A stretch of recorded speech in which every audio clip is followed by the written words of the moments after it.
എന്നിട്ട് മൂപ്പര് വെല്ലുവിളി എന്താണെന്നോ, മുജാഹിദ് പ്രസ്ഥാനം ആകെ പൊളിഞ്ഞു പാപ്പരായി കംപ്ലീറ്റ് കഴിഞ്ഞു, ഇനി മുജാഹിദ് പ്രസ്ഥാനത്തിന് ഞങ്ങളുമായിട്ട് ഒരു സംവാദ ധൈര്യം ഉണ്ടാവൂലാന്ന. അമീർ പൈസ മറക്കാൻ പാടില്ല. ഞങ്ങൾക്ക് മൂപ്പര് ആവശ്യമുണ്ട്. ഈ കാലം വരെ സംവാദം തന്നിട്ട് അമീർ പൈസനെ കണ്ടിട്ടില്ല. എവിടെ മൂപ്പര് വന്നിട്ടില്ല. മൂപ്പര് തയ്യാറാണോ? മുജാഹിദ് പ്രസ്ഥാനത്തിന് ആൺകുട്ടികൾ ഇവിടെ ഉണ്ട്. 3 അക്ഷരം ഉണ്ടാവില്ല എന്നുള്ളൂ. കേന്ദ്രം എന്നുള്ള 3 അക്ഷരം ഉണ്ടാവില്ല. നിങ്ങൾ പ്രതീക്ഷിക്കണ്ട. അത് ധൈര്യമായി വെല്ലുവിളിക്കുക. ആളില്ലാത്ത പോസ്റ്റൊക്കെ അത്രയും ഗോൾ അടിക്കാനോ അത് കുഴപ്പമൊന്നുമില്ല. പക്ഷേ ആദർശരംഗത്ത് ഹമീദ് ഫൈസി അമ്പലക്കർ ധൈര്യമുണ്ടെങ്കിൽ ഞങ്ങൾ ഏറ്റെടുക്കുന്നു. ഏത് വിഷയമായിക്കോട്ടെ, തീവ്രവാദോ ഭീകരവാദോ ISO കബർ ജാരം പൊളിക്കലോ അടക്കമുള്ള ഏതുമായിക്കോട്ടെ. ഹമീദ് ഫൈസി തയ്യാറാണോ? ഞങ്ങൾ റെഡിയാ. കേട്ടോളി മൂപ്പരെ വെല്ലുവിളി. ആ വെല്ലുവിളി ഏറ്റെടുക്കുന്നു. ഈ പട്ടിക്കാട് തന്നെ വന്ന് പരിപാടി വെച്ചത് അത് ഏറ്റെടുക്കാനോ? പറയട്ടെ ഹമീദ് ഫൈസി. ഞാൻ പറയുന്നു, ഇത് കേരളീയ മുസ്ലിം സമൂഹത്തിൽ സുന്നി ജനകോടികളെ മുശ്രിക്ക് എന്ന് പറയാൻ അവർക്ക് ധാർമ്മികമായി കഴിയില്ലെന്ന് മാത്രമല്ല, സുന്നത്ത് ജമാഅത്തിന്റെ പണ്ഡിതന്മാർക്കെതിരെ ശിർക്ക് ആരോപിച്ചുകൊണ്ട് ഒരു സംവാദം നടത്താൻ സ്വന്തം പാളയത്തിലെ ശിർക്ക് തൗഹീദ് തീരുമാനിക്കാൻ സാധിക്കാത്ത കേരളത്തിലെ മുജാഹിദ് പ്രസ്ഥാനത്തിന് സുന്നികൾ തൗഹീദ് പഠിപ്പിക്കാനും സംവാദം നടത്താനും ചരിത്രത്തിൽ വരാൻ സാധിക്കുന്ന പ്രശ്നമേ ഇല്ല. ആധികാരികമായി പറയുകയാണ്. കഴിയുമെങ്കിൽ പറയട്ടെ. കഴിയും.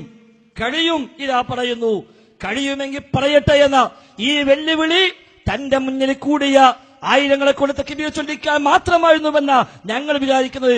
അതല്ല, ആത്മാർത്ഥമായിട്ടാണെങ്കിൽ ഞങ്ങൾ തയ്യാറാ. ഹമീദ് ഫൈസി വരട്ടെ. ഞാൻ ഉറപ്പിച്ചു പറയുന്നു, അയാൾ വരൂല. നിങ്ങൾ വലിച്ചോടുന്നാലും വരൂല. ഹമീദ് ഫൈസി വരൂല. മൂപ്പര് പറയുന്ന വിഷയം ഏതായിക്കോട്ടെ, കുഴപ്പമില്ല. തൗഹീദ് വേണോ? ഒരു പ്രശ്നമില്ല. പ്രാർത്ഥന എന്ന വിഷയത്തിൽ സംവാദം വേണോ? ജിന്ന് മലക്ക് വിഷയത്തിൽ സംവാദം വേണോ? ഒരു പ്രശ്നമില്ല. മുജാഹിദ് പ്രസ്ഥാനം 100 കൊല്ലം എഴുതി വെച്ച ഏത് പുസ്തകവും ഞങ്ങൾ തള്ളേണ്ട ഒരു ആവശ്യമില്ല. എല്ലാം അംഗീകരിക്കും. 1921 മുതൽ 2012 വരെ മുജാഹിദ് പ്രസ്ഥാനം ഔദ്യോഗികമായി എഴുതിയ ഏതൊക്കെ പ്രസിദ്ധീകരണമുണ്ടോ ആ പ്രസിദ്ധീകരണങ്ങളിൽ ഈ 90 കൊല്ലം പറഞ്ഞ ആദർശമെന്തോ ആ ആദർശം സ്ഥാപിക്കാൻ ഞങ്ങൾ ഒരുക്കുക. സംവാദത്തിന് വെറുതെ വെല്ലുവിളിച്ചു പോയാൽ പോരാ. ഒന്നിലധികം തവണ മൂപ്പര വെല്ലുവിളി നടത്തുന്നുണ്ട്. അതുകൊണ്ട് ആ പട്ടിക്കാട് ആളുകളെ സാക്ഷിയാക്കി ജാമിയ നൂരിയയിൽ നിന്ന് കേൾക്കുന്ന ഒരുപാട് മുത്തഅലിമീങ്ങളുണ്ടല്ലോ. ഒരു പക്ഷേ അമീർ ഫൈസിയും ഉണ്ടാകാം, മാറിയിരുന്ന് കേൾക്കുന്നു. അതുകൊണ്ട് ഞങ്ങൾ പ്രഖ്യാപിക്കട്ടെ, ഇനി ഇവിടെ ഇല്ലെങ്കിൽ ബൈലക്സിലെങ്കിലും ഇപ്പൊ അദ്ദേഹം കേൾക്കുന്നുണ്ടാകുമെന്ന് എനിക്കറിയാം. അതുകൊണ്ട് ഹമീദ് ഫൈസി അമ്പലക്കർ തയ്യാറാണോ? ഇൻഷാ അല്ലാഹ് ഞങ്ങൾ തയ്യാറാ.